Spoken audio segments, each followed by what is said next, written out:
با سلام خدمت زوار عزیز، زواری که از راه دور میان به نیت زیارت مشهد، زیارت امام رضا علی ابن موسی رضا.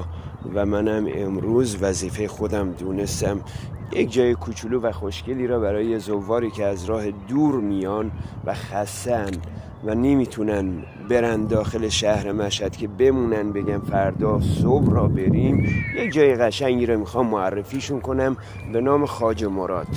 از سمت فریمان، از سمت تربت ایدریه، تربت جام، نیشابور، از این مسیر که بیاید ببینید جاهای قشنگی داره به نام خواجه مراد. دقیقاً روبروی بهشت رضا، یعنی میشه گفت 20 کیلومتری مشهد یا 15 کیلومتری مشهد هستش.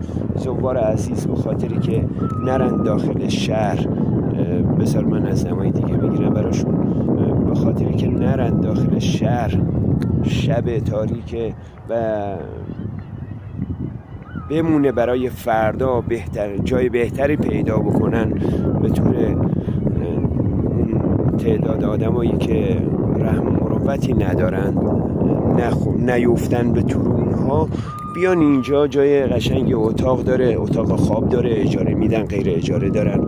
عرضم حضورتون بیان اینجا، هم میشه گفت زیارتگاه.